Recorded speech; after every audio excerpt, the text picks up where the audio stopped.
தைப்பூசத்துல நிறைய விஷயங்கள் சொல்றாங்க. விரதம் இப்படிதான் இருக்கணும். அந்த சஷ்டியில இருக்கிற 6 நாள் 7 நாள் விரதம் இந்த தைப்பூசத்துல இருக்கிற அந்த ஒரு நாள் இருந்தா போதும். அது ரொம்ப பெரிய பலனை கொடுக்கும். உங்களுடைய எல்லா கஷ்டமும் தீரும் அப்படின்னு சொல்றாங்க. தைப்பூசம் தைப்பூசம் சொன்ன உடனே நமக்கு நினைவுக்கு வர ஒரே நாயகன் வெற்றிவேல் முருகனுக்கு அரோகரா. அவர்தான்.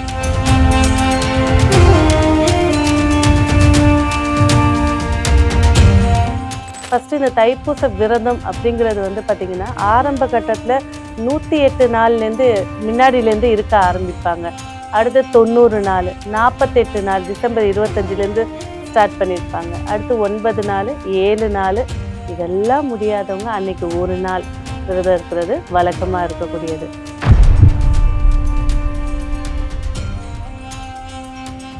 பார்வதி கிட்டேருந்து முருகர் வாங்கின வேல் வஜ்ரவேல். வஜ்ரவேல் எங்கெல்லாம் இருக்கும்? பழனிமலை முருகர் கோவில்ல இருக்கும். அதே போல திருப்போரூர் முருகர் எங்கெல்லாம் முருகர் உட்கரமா இருக்காரு அங்கெல்லாம் பாத்தீங்கன்னாக்கா வஜ்ரவேல் 3 அடுக்காக இருக்கும் அந்த வேல். ஞானவேல் வாங்கினது பழனிமலையில, அது தீபம் மாட்டி இருக்கும்.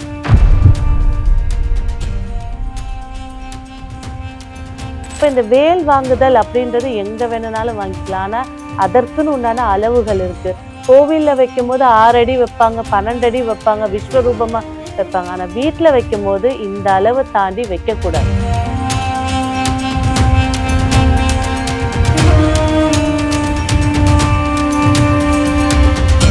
நான் ஏன் தைப்பூசத்துக்கு வேல் பூஜை முக்கியத்துவம் கொடுக்குறாங்க அப்படின்னாக்கா, சூரனை வதம் செய்யறதுக்காக எங்க குலத்தை காக்க, இந்த தேவ குலத்தை காக்கிறதுக்குன்னே ஒரு நாயகனை உருவாக்கி கொடுங்க அப்படின்னு கேட்ட உதிச்சது இந்த இடத்துலதான்.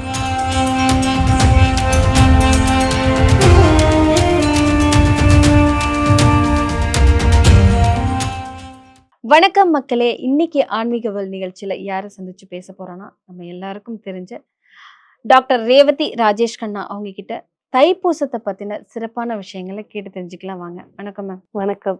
ஸோ எல்லாருமே தைப்பூசத்துக்காக தான் காத்துட்டு இருக்காங்க. தைப்பூசம் எப்போ வரும், விரதம் எப்போ இருக்கலாம் அப்படின்னு சொல்லிட்டு.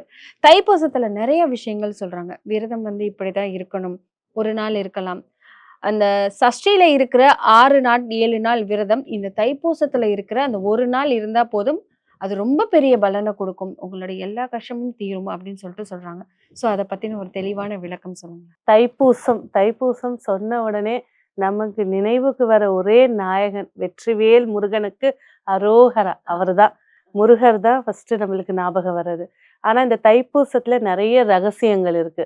ஃபர்ஸ்ட் இந்த தைப்பூச விரதம் அப்படிங்கிறது பாத்தீங்கன்னா ஆரம்ப கட்டத்துல 108 நாள்லேருந்து முன்னாடியிலேருந்து இருக்க ஆரம்பிப்பாங்க. அடுத்து 90 நாள், 48 நாள், டிசம்பர் 25லேருந்து ஸ்டார்ட் பண்ணியிருப்பாங்க. அடுத்து 9 நாள், 7 நாள், இதெல்லாம் முடியாதவங்க அன்னைக்கு ஒரு நாள் விரதம் இருக்கிறது வழக்கமா இருக்கக்கூடியது. நிறைய பேர் மாலை போட்டுருவாங்க, பச்சை கலர் ஆடை அணிந்து துளசி மாலை போட்டு விரதம் இருக்க ஆரம்பிச்சிருவாங்க. அந்த விரதத்தோட முறை பாத்தீங்கன்னா அரிசி உணவை ஏத்துக்க மாட்டாங்க. ஒருவேளை சாப்பிட்டுட்டு விரதம் இருப்பாங்க. சிலர் மாலை போடாமலே இந்த விரதத்தை ஒருவேளை சாப்பிட்டு இருப்பாங்க.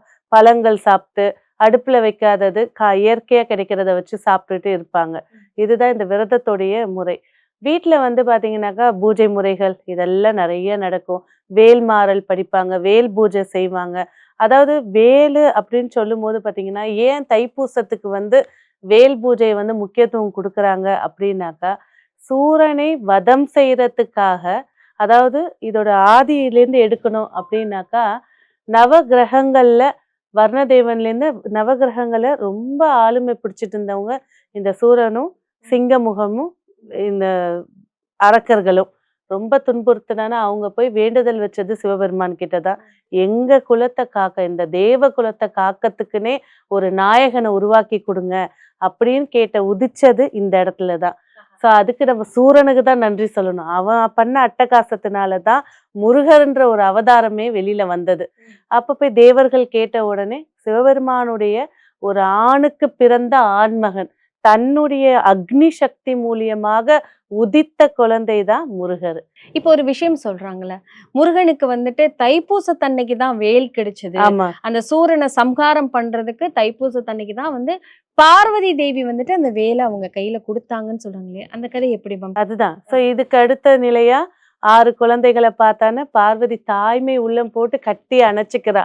அணைச்ச உடனே 6 குழந்தை ஓர் உடலாக ஆறுமுகமாக 18 கரங்களோட விஸ்வரூப தரிசனத்தை அங்க இருந்த கார்த்திகை பெண்களுக்கும் அம்பாளுக்கும் காட்டினாரு முருகர். அதன் பிறகு இவர் அவதரிச்ச நோக்கம் என்ன அப்படின்ற விஷயத்த தந்தை மூலியமாக அறிஞ்சுக்கிட்டு சூரனை வதம் செய்ய போகும்போது இன்றைக்கும் சிக்கல் என்ற ஊர்ல இருக்கக்கூடிய முருகர் கோவில்ல பாத்தீங்கன்னாக்கா இந்த வேல் வாங்குதல், சூரனை வதம் செய்யும் போது வேல் வாங்குதல் போவாங்க.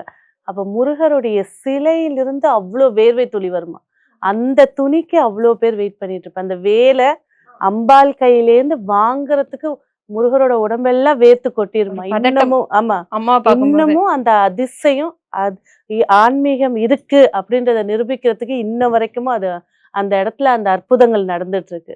சிக்கல்ல தான் பார்வதி வந்து வேல் வேல் வாங்குனாங்க. சிக்கல் விலகன் அது எங்க மேம் இருக்கு? இப்போ வேல் பூஜை அப்படின்னு சொல்லிட்டு எல்லாருமே வீட்ல பண்ண ஆரம்பிச்சுட்டாங்க. அதுவும் தைப்பூசத்தன்னைக்கு வேல் பூஜை பண்ணா ரொம்ப சிறப்பா இருக்கும்னு சொல்லியிருக்கீங்க. அந்த வேலை வாங்கின சிக்கலுக்கு இப்ப வேல் வாங்குறவங்க எல்லா கோயில்கள்லயுமே போய் வேல் வாங்குறாங்க. சோ சிக்கல்ல வாங்குற வேலுக்கும் மத்த இடங்கள்ல வாங்குற வேலுக்கும் என்ன வந்துட்டு ஒரு ஸ்பெஷல் இருக்கும்? அதாவது எங்கும் நிறைந்தவன் இறைவன். முருகரை வந்து படம் வச்சுதான் கும்பிடணும், வேல் வச்சுதான் கும்பிடணும் இல்ல, முருகான்னு சொன்னா வந்துடுவார் அவரு. அதான் அந்த முருகருடைய தத்துவமே. அப்போ வேல் வாங்குறாரு. வேல் வாங்கப்பட்ட நாள் தைப்பூசம். அதுதான் இதோட முக்கிய அம்சமே. அதாவது ஐப்பசி மாசம் நடக்கக்கூடிய சூரசம்ஹாரத்துக்கு தை மாதத்துல வேல் வாங்கி அவர் பயணம் செய்யறாரு. இந்த வேல் அப்படின்னு சொல்லும் போது வந்து பாத்தீங்கன்னாக்கா முக்கியமான அம்சம் அப்படிங்கிறது வந்து பாத்தீங்கன்னாக்கா வஜ்ரவேல். பார்வதி கிட்டேந்து முருகர் வாங்கின வேல் வந்து வஜ்ரவேல். வஜ்ரவேல் எங்கெல்லாம் இருக்கும்? பழனிமலை முருகர் கோவில்ல இருக்கும். அதே போல திருப்போரூர் முருகர் எங்கெல்லாம் முருகர் உக்கரமா இருக்காரு அங்கெல்லாம் பாத்தீங்கன்னாக்கா வஜ்ரவேல் 3 அடுக்காக இருக்கும் அந்த வேலு. ஞானவேல் வாங்கினது வந்து பழனிமலையில, அது தீபம் மாட்டி இருக்கும். ஆமா, அந்த வேலை தான் எல்லாருமே வீட்டுல வச்சு பூஜை செய்வாங்க. வஜ்ரவேல் கோவில்ல தான் பூஜைகள் செய்வாங்க. அது மிகப்பெரிய சக்தி வாய்ந்தது. அப்ப இந்த வேல் வாங்குதல் அப்படின்றது எங்க வேணும்னாலும் வாங்கிக்கலாம். ஆனா அதற்குன்னு உண்டான அளவுகள் இருக்கு. கோவில்ல வைக்கும் போது 6 அடி வைப்பாங்க, 12 அடி வைப்பாங்க, விஸ்வரூபமா வைப்பாங்க. ஆனா வீட்டுல வைக்கும் போது இந்த அளவு தாண்டி வைக்க கூடாது. குட்டி ஒரு ஆமா, மனிதனுடைய நம்மளுடைய இதுபடி பாத்தீங்கன்னா நம்ம வீடு வாஸ்துபடி கட்டியிருக்கோம். அந்த வீட்டோட கட்டிட அமைப்பு படி உள்ள இருக்கக்கூடிய தெய்வங்கள் எல்லாமே இந்த அளவுக்கு மேல இருக்கக்கூடாது. அதான் தாத்பரியம். கோவில்னா அது அதோட அந்த கட்டமைப்பு படி கட்டப்பட்டது. இந்த பிரகாரம் இவ்வளவு அளவு இருக்கணும், கோவிலோட தாத்பரியம் படி கட்டப்பட்டது. அதனாலதான் கோவில எவ்வளவு பெரிய செலவுனா வைக்கலாம். வைக்கும் போது அதோட பிரகாரங்கள் வந்து பெருசு பெருசா இருக்கும். சோ அப்ப கோவில் வீட்டுல வைக்கும் போது இவ்வளோண்டு வேல் வாங்கி வச்சாலே போதும். அது வெள்ளியில வைங்க, பஞ்சலோகத்துல வைங்க. முருகரோட முக்கிய உலோகம் காப்பர். காப்பர்ல செம்பு, காப்பர்ல வைங்க. அந்த பவரை வந்து நான் வேலு கும்பிட்டேன் ஆனா எனக்கு அந்த உணர்வு தெரியணும் அப்படின்னா காப்பர் போதும். காப்பர்ல வச்சாலே மிகப்பெரிய பிரசத்தி. அதுக்கு அடுத்தது வெள்ளி, தங்கம், அதெல்லாம் உங்க இஷ்டம். ஆனா முருகருடைய உலோகம், முருகர்னா என்ன? நவகிரகத்துல செவ்வாயோடைய அதிதேவதை முருகர். செம்பு. அதனால்தான் எல்லா ஆண்மகன் கையிலயும் பாருங்க, இப்பதான் வெள்ளிலாம் போடுறாங்க, தங்கம் போடுறாங்க. ஆதி காலத்துல எல்லார் கையிலயும் காப்பு தான் இருக்கும். செம்பு காப்பு தான் போட்டு வைப்பாங்க. தேடுவாங்க குழந்தைங்களுக்கு கரெக்டான சைஸ் கிடைக்கணுமே, பெரியவங்களுக்கு எப்பேற்பட்ட கோலையும் அந்த காப்பரை எடுத்து போடும்போது தைரிய வீரியத்தை ஏற்படுத்தி கொடுத்துரும். ஆமா, காப்பருக்கு அவ்வளோ சக்திகள் இருக்கு. ஆணுக்கான உலோகம் காப்பர். மேம் இப்ப வந்து நிறைய பேர் வீட்டுல பாத்தீங்கன்னா பித்தளையில வந்துட்டு வேல் வச்சிருக்கிறாங்க. நிறைய இடங்கள்ல விக்கிறாங்க. இந்த கார்ல எல்லாம் வேல் வச்சுப்பாங்க. சோ அந்த வேல் என்னன்னு தெரியல, அது பிளாஸ்டிக்கா, அது பித்தளையா, இரும்பா அப்படின்னு தெரியல. சோ அந்த மாதிரி வேல்களும் வாங்கி வச்சு சாமி கும்பிடுறாங்க. சோ அதை வச்சிருக்கிறதோட அந்த காப்பர்ல வச்சு இந்த காப்பர், பஞ்சலோகம், வெள்ளி, தங்கம், இந்த 4 இரும்புல வச்சு வழிபாடு செய்யக்கூடாது. இரும்புல வச்சு வழிபாடு செய்யறாங்கன்னா அந்த வீட்டுல விபத்துகள் நடக்கும், பஞ்சாயத்துகள் நடக்கும், கடன்ல வீட மூழ்கிற மாதிரி பிரச்சனைகள் கொடுக்கும். ஆனா இந்த லோகங்கள்ல காப்பர்ன்றது ரொம்ப எளிமையான ரேட்டு தான். அதுல வாங்கி வச்சு நீங்க ஒரு செம்பருத்தி பூவோ இல்ல அரளி பூவோ வச்சு அபிஷேகம் பண்ணி அர்ச்சனை, ஏன்னா நம்ம அர்ச்சனை பண்றதெல்லாம் நம்ம தான் எடுத்து சாப்பிடுறோம். அப்ப நீங்க அந்த உலோகத்துல பட்டு சாப்பிடும்போது அதோட ரசாயன கலவை வந்து நம்ம உடம்புக்கு வந்து குரு மருந்தாக வேலை செய்யும். குரு மருந்துனா சில வைத்தியர்கள் வந்து அவங்களுக்கு ஸ்பெஷலா ஒரு மருந்து செஞ்சு தீராத நோய்க்கும் நல்ல கடுகு மாதிரி உருட்டி கொடுப்பாங்க. 48 நாள் சாப்பிட்டா தீர்த்து கொடுத்துரும். அதுக்கு ஈக்குவலானது தான் இந்த காப்பர் வேலு. அதோட தாத்பரியம் எங்கேருந்து வந்துச்சு? பழனிமலை முருகர்ல இருக்கக்கூடிய நவபாஷான சிலையில அபிஷேகம் பண்ணி காலையில விஸ்வரூப தரிசனம் சொல்லி அவர் மார்பிள் இருக்கக்கூடிய சந்தனத்தை சாப்பிட கொடுப்பாங்க. ஆமா, எப்பேற்பட்ட நோய்க்கும் மிரக்கலான அருமருந்து அதுதான். மேம். இப்ப தைப்பூசம் சொல்லிட்டீங்க. இந்த வேலை எப்படி வச்சு வழிபடணும், என்ன சைஸ்ல வச்சு வழிபடணும், அந்த வேலுக்கு எவ்வளவு சக்தி இருக்கு, எல்லாருக்குமே ஒரு விஷயம் தெரிஞ்சிச்சு. அந்த காப்பர்ல இருக்கிற சக்தி வந்து காப்பர் வேலை வச்சு வழிபட்டா அவ்வளவு சக்தி இருக்கும் அப்படின்னு சொல்லிட்டு, தைப்பூசத்தன்னைக்கு என்னால விரதம் எல்லாம் இருக்க முடியாது, என் அப்பா முருகனுக்கு வந்துட்டு நான் நெய்வேத்தியம் பண்ணணும், பிரசாதம் செய்யணும்னு சொல்லிட்டு ஒரு களி கிண்டுவாங்க மேம். ஒரு கேசரி மாதிரி இருக்கும், களி கிண்டுவாங்க. என்ன பிரசாதம் நெய்வேத்தியம் வச்சு அவர் ரொம்ப சந்தோஷப்படுவாரு? முருகர் அப்படின்னா புரோட்டீன் தான், தேனும் வீரம் மிகுந்தவர் அவர்.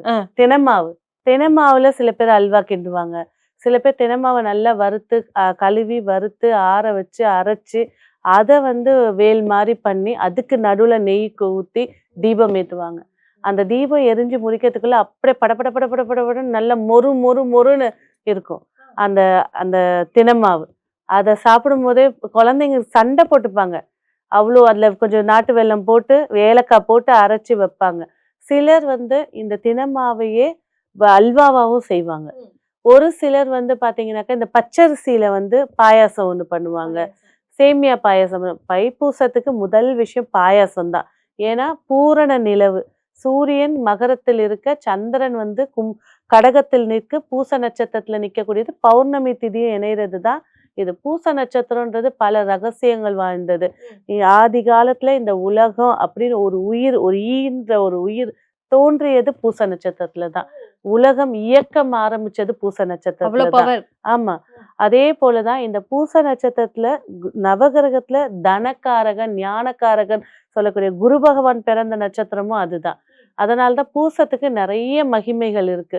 இந்த பூசத்தை ஏன்னா நம்ம தமிழ் கலாச்சாரமே ஒவ்வொரு பௌர்ணமியும் ஒவ்வொரு பூஜைகள் தான். சித்ரா பௌர்ணமி, வைகாசி மாச பௌர்ணமி, திருவாதிரை பௌர்ணமி, ஆடி மாச பௌர்ணமி, எல்லாமே ஒரு ஒரு விசேஷங்கள் தான்.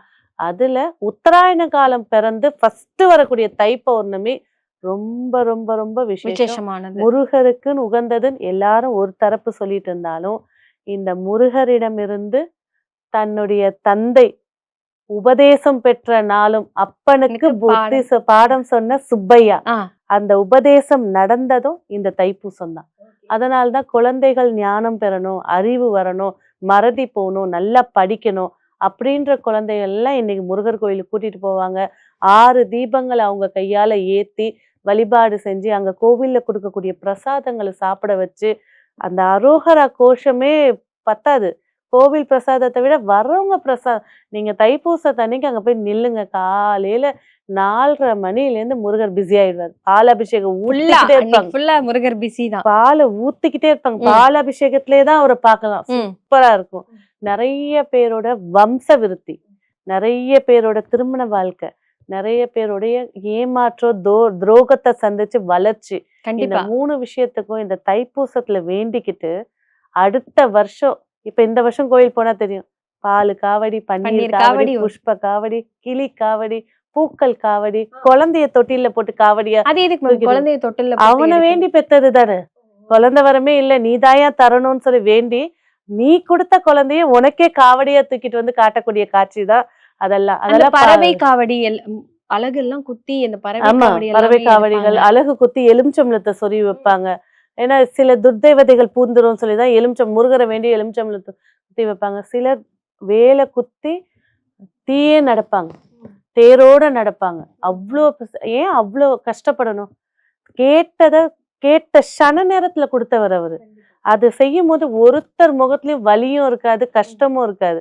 அவ்வளவு நிறைய பேர் பாத யாத்திரை இப்ப போனீங்கன்னாக்கா, திருச்செந்தூர் சைட்லாம் போங்க, பழனி சைட்லாம் நிறைய பேர் பச்சை கலர் ஆடை அணிந்து துளசி மாலையை போட்டுட்டு நடந்து போவாங்க. சில பேரோட குடும்ப வழக்கமே போய் தான் ஆகணும். ஏன்னா அந்த குடும்ப வம்சம் தொடங்குனதே முருகரால தான். அப்பேற்பட்ட சக்தி வாய்ந்தது தான் இந்த தைப்பூசம். ஏன்னா முருகர் சொல்லும்போது கந்த சஷ்டி விழாவை ரொம்ப பெருசா பேசுவோம். சூரனை வதம் செஞ்சாரு. 2வது கார்த்திகை மாசம் மாசம் வரக்கூடிய கிருத்திகை நட்சத்திரத்தை பேசுவோம். அடுத்தது வைகாசி விசாகத்தை பேசுவோம். அதுக்கு அடுத்தது பங்குனி உத்திரத்தை பேசுவோம். இது எல்லாத்த விட ஃபர்ஸ்டா இருக்கக்கூடியது தைப்பூசம். தைப்பூசம். ஸோ பூசம்னா இவ்வளோ விஷயம் இருக்கு. பூசத்துல விரதம் இருந்தாவோ, பூசத்துல முருகனுக்கு ஒரு விஷயத்த வேண்டிக்கிட்டாவோ, அது வந்து கண்டிப்பா நிறைவேறும். முருகன் இருக்கான். முருகா, அழகா அப்படின்னு கூப்பிட்டா முருகன் ஓடி வந்துருவான் அப்படின்னு சொல்லி ரொம்ப அழகா சொல்லியிருக்கீங்க. தொடர்ந்து நிறைய விஷயங்கள் எடுத்து சொல்லிட்டே இருக்கலாம். தொடர்ந்து பேசலாம். நன்றி. நன்றி.